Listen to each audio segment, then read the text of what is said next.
referring to the YouTube things that his YouTube videos that he made.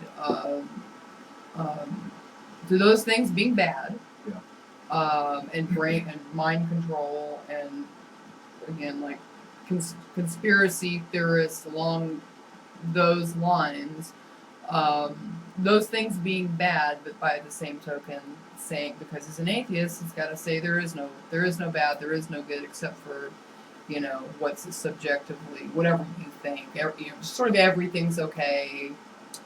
Right. That's the liberal left. That's the atheist worldview. That's it's Christians who say no, that's not okay.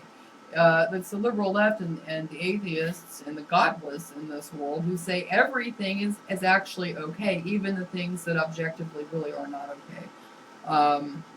And one of those things I'm going to go ahead and say right now is when Mr. Loughner enters the plea of guilty but insane. That's going to be objectively wrong. Absolutely. There's just that inconsistency that you've talked about. Somebody that doesn't believe in absolute truth, that's an inconsistency in and of itself, where it's stating that the truth is that truth doesn't exist. It's a contradiction in terms. Absolute truth does not exist, and I'm absolutely sure about that. Right. And I'm telling you the absolute truth.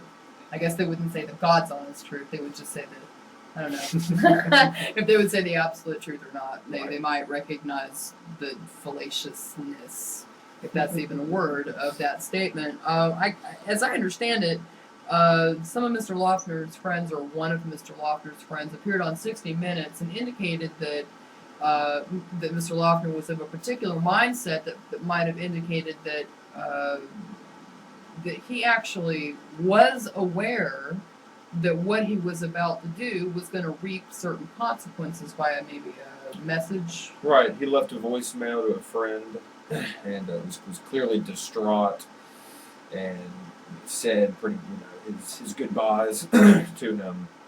Was clearly in the frame of mind where he recognized the consequences of what he was about to do. And he left something in writing as well.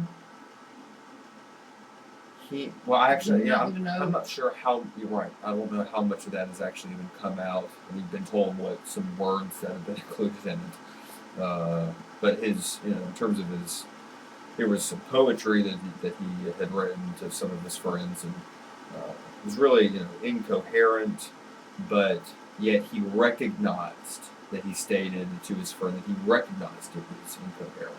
So that to me doesn't really speak to insanity. That's somebody that's almost like trying to be insane. It's like doing their best efforts to be completely chaotic and random and really just out of a belief of that chaos is that everything is chaos, that anything that we would deem as beautiful or good or righteous or anything, that's not actually the case, and that murdering, just a murder spree is no different whatsoever than getting up and eating breakfast.